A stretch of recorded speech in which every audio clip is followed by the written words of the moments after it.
Major mobile operators Vodacom and MTN have 2 months to reduce their data prices by up to 50% or face prosecution. The Competition Commission made the recommendation when it released its final report on the data services market inquiry yesterday. Vodacom has since released a statement saying it is evident that there is a significant difference in opinion between the Competition Commission and ICASA on a number of issues that are critical to data prices. Now, data prices in South Africa have been found to be excessively high compared to other countries around the world. To discuss this further, we are joined in studio by Hardin Ratshisusu, who is the Deputy Commissioner at the Competition Commission. Good to see you. Good to see you, and good morning to the viewers. Thanks for coming in. So what do you make of Vodacom's response? So saying basically that there is a significance in opinion between the Competition Commission and ICASA.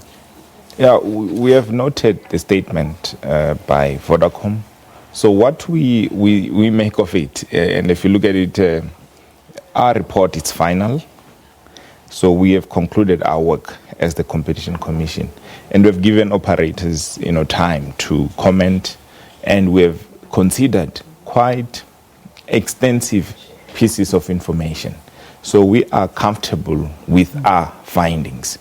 As for the ICASA process they are talking about, ICASA in fact released a discussion document, which they are also looking at causes of high prices in the mobile markets broadly. So that to us, it's a little bit of a rushed conclusion by Vodacom, because ICASA has not concluded its process. Yeah. And we think our report will greatly influence ICASA's view on what are indeed the causes of high data prices in our country.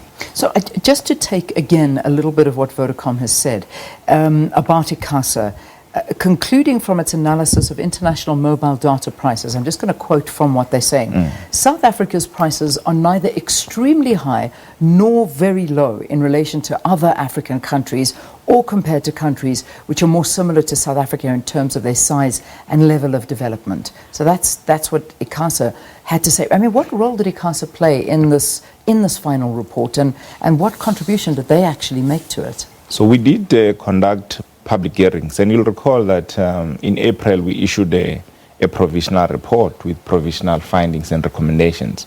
So ICASA participated in that process. What I can make of this is that the information that ICASA has used is exactly the same information that we've used, but our analysis has stretched a bit further. So we have looked at profitability, which the discussion document of ICASA has not looked at. And we are finding that profit levels are quite high, for particularly Vodacom. We have looked at their partitioning strategies. So what we are finding is that the low end users are charged extremely high prices. So when you look at it, so we look at comparators, and by the way, our assessment of these comparators is that South Africa is not performing as well as other people may want to think. You can look at BRICS, we are the highest. There are many comparators out there. So we think Vodacom is really being opportunistic here, because ICASA has issued a discussion document, and I think it's premature to draw conclusions on what ICASA has put out, because it has given stakeholders 45 days to participate, and let them state their case there, not in the media. Yeah, I mean, if we look at data prices, so let's get it down in facts here. They're saying that Vodacom saying our prices are not higher nor very low in relation to African countries. But I mean, I have looked and I have sort of seen comparisons of South Africa's data prices compared to our African counterparts, if not the rest of the world. And we look substantially higher. But obviously you've investigated into this. How much more are we as South Africans paying for data in comparison to other countries? Leanne, we have suggested, and that's why when we look at these price disparities, we think there's a very, very strong case and strong grounds that these operators should reduce prices by up to 50%. Yeah. So what we're saying here is we're almost, in certain circumstances, paying double the cost of data than we should be paying. Indeed, and even more in some cases. So what we what these operators are talking about, and I can talk to Vodacom, they say, well, we have reduced prices by 50%. What has happened is that they are talking, in our view, about daily bundles, hourly bundles, which in our view is an inferior service to the user out there. We have assessed this. Look at the 30-day bundle, which is where, if you want continued access to data, this is what we talk about. They were pricing 1 gig for 149 for a long time. They challenge the networks, Telkom Mobile, Cell C, come through. They try, pitch lower prices. Vodacom and MTN took time to respond, which to us signifies that these operators have market power. And this is what you do when you have market power. You don't have to look over your back. You know that there is no one who can really, take away your market share. And this is what we are finding of Vodacom in particular, and MTN to a certain degree. So hence we say there's a case here. If they, in 2 months' time, they don't want to engage the authorities, but Vodacom, I saw the statement saying we will engage the commission. We welcome that. And we think they should engage with us with an open mind and not take this defensive approach. Yeah, because, it almost is criminal if one looks at the above inflation increases that we keep on being charged for data bundles. I mean, I'm reading with regard to your findings saying that it's sometimes we're charged or increases in data prices go up between 20 and 25%. I mean, how have they been allowed to do this? And that's, I suppose, another question that needs to be asked. So, yes, of course, MTN and Vodacom have no one to look over their shoulder in terms of competition, but how have they gotten away with charging these criminal prices? Of course, the regulatory path that we have taken in South Africa, is that these retail prices are not regulated as we speak, which then lends the market to all of these challenges. But, Leon, this is a very good example of market power. So we try to explain to the public that market power, abuse of market power, is detrimental to the economy, is detrimental to consumers. So you characterize it as maybe potentially criminal, but this is what an exercise of market power looks like. In fact, we have assessed the profitability of Vodacom in particular. In our view, in fact, we are picking up that South Africa is probably in the top 2, within the Vodafone stable. So this is a quite profitable market for Vodafone broadly. And they say to us there's no exploitation. Prices in South Africa are neither too high nor too low. We don't buy that. We have done a detailed analysis and we are comfortable with our assessment that South African consumers have been paying too high for data prices, and operators must come on board and drop the prices. If they don't, we will proceed with prosecutions. My big question to you, and I think a question that a lot of people are wondering at the same time, is or has Vodacom been engaging in anti-competitive behavior? If you take all of the evidence into account here, I mean, is there a case for anti-competitive behavior under the Competition Act? Indeed, in the Act, in fact, we have identified a couple of areas that we can pursue. The first one is excessive pricing. There's a potential case, and this is what we say, a prima facie case. If in 2 months the operators don't engage with us constructively, we will proceed with prosecutions. Of course, that's a very hard and painful path, but it's a path worth taking. And an expensive path, because that could see massive penalties being laid on to Vodacom. Indeed, if we find that indeed the tribunal or our courts find that they have engaged in this conduct, that's going to be the consequence. Another area, by the way, that we've looked at on pricing, it's roaming. And I know that maybe consumers aren't familiar with this very well, but most of the challenger networks, Cell C and Telkom, roam on either international Vodacom, networks. No, locally. Oh, are we talking locally? Locally, now? yes, Okay. yes. So they don't have the sort of resources to roll out infrastructure like the two leading players do. So what they do is they end up signing up into roaming agreements. So that's why maybe someone will be in a certain area, your phone will be switching from maybe, sometimes Vodacom Cell C, or right now they are moving to Vodacom and so forth. Those prices, in our view, we found that they've been set at levels that would make it practically impossible for the challenger networks to compete. In fact, they are a major cost to most of these. That's why you ask yourself, why would a Vodacom not respond to a 99 rand gig bundle put forward in the market by challenger network? They know the cost structures of that entity, that they are roaming at X price, so which means possibly that price is never going to be profitable, and it will never be sustainable for that operator, which means, in our view, that signifies a huge failure of the market. So this is where you see a market failing and consumers eventually taking the brand. Yeah, which has been the case for many, many years. And you also talk to a lot of hidden costs. And these are the sneaky little costs that come in, and we as the consumer are completely unaware of it.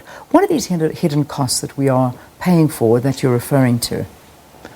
Yeah, well, what we find is that at the bottom end is that shareholders of the major operators are taking a huge chunk out of this market, very huge profits. So which is a cost to the consumer. For the challenger networks, so this is Telkom and Vodacom, Telkom and Cell C. We are pretty much, if you look at it, and the Cell C is a typical example. It's a company now that's struggling to compete. I believe it's got debts of up to 9 billion and so forth. So why would they incur such debt? Is debt trying to capture market share, but they can't gain as much market share because they face access charges, as to roaming.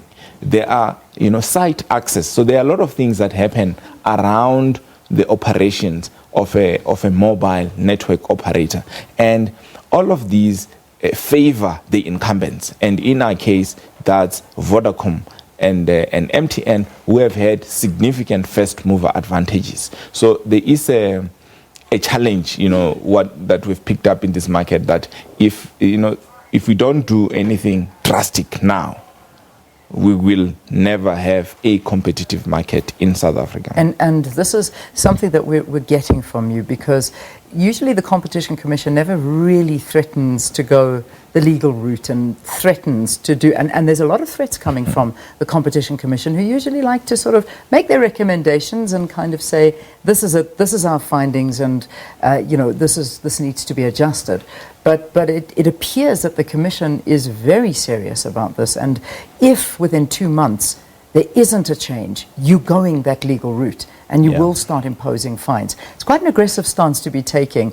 Is this due to a lot of pressure that you've been finding, and obviously evidence that you are 100% certain that we as South Africans are being ripped off by these Vodacom and MTN networks?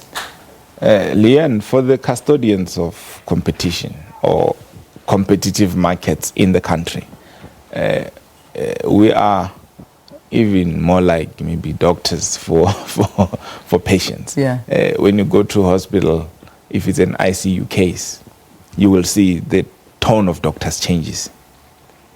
How they attend to situation changes. To us, this is a typical ICU case. This is a case that needs immediate attention. These prices are not sustainable. And from what we have seen, and this is about the evidence we've gathered, This is about the information we have seen. This is about the sort of responses we are getting from the mobile network operators. We have had submissions from a number of stakeholders, and this dictates that we take this particular stance. It's not, I hope you don't see it. It's not unusual. It's the nature of the information. It's causing us to take these steps. And people would appreciate that. But I think a quick question in terms of how the other networks are doing in terms of their pricing. I mean, obviously, to a certain extent, their hands are tied. You explained this to us with regard to the roaming and sharing infrastructure. But if we look at C and Telecom, how is their pricing? It's a... You probably have seen, some prices are quite, Telkom and Cell C, they've, substantially in some cases lower prices than MTN and Vodacom, but they don't have network coverage, so their lower prices are inconsequential, because if they were competing on an equal footing, those lower prices would have forced the incumbents to drop prices. So for us, at this moment, Telkom and Cell C, albeit, large companies, they are not an effective competitive constraint in this market. So in fact, we are dealing here with a duopoly between Vodacom and MTN. Expiration of data. I mean, for instance, I bought a data bundle for whenever it was, just before the end of the month, because I'd run out of my data and didn't want to be paying those excessive costs that, I mean, we're already paying a lot, but then when you're buying that out of data bundle, I don't even know what you call it anymore, but I know I just had to buy it. But then I'm only buying it for X amount of days and then it expires. And a lot of people are up in arms about expiring data. Yeah. Where do you stand on that?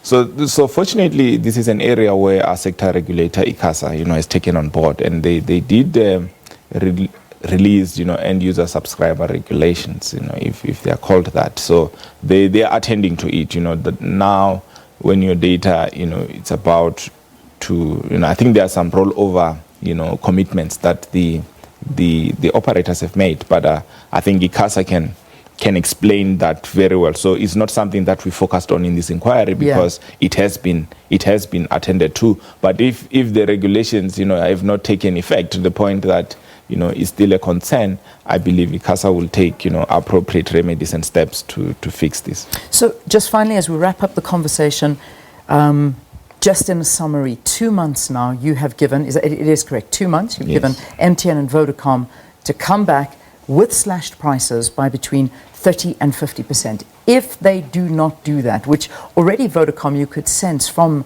what they said yesterday and their reaction, saying that they've already cut by 50% since 2016 and they're bringing in ICASA, which we've spoken to. What will happen if they don't cut their prices? What then? What I think we should also clarify is that the Commission's report, it's final. Therefore, it takes legal effect. Okay. And we will be implementing the recommendations. In fact, the requirement is for the report to be tabled in Parliament by the Minister. So it's going to table it in Parliament, but the recommendations are in force as we speak. So Vodacom and MTN, in fact, we urge them to cooperate with us and reflect, because the prices that we have seen are not sustainable. And if they don't, and we are not going to extend the 2 months period, by the way, if they don't respond positively to what we are talking about, indeed, we are going to proceed with prosecutions, because we don't want to be wasting time with companies that think, prices in South Africa are quite, fairly good. They are not exploitative. They are not excessive. Probably they are too low or very low compared to this or that market. So we are not going to be engaging, in those things. We want a serious engagement with these operators. All right, we leave it there. Thanks so much for coming in to discuss from the Competition Commission, Hardin Ratshisusu, who is, of course, the Deputy Commissioner. They're talking to us about the data prices and mobile operators, Vodacom and MTN, being ordered to reduce their prices or face prosecution.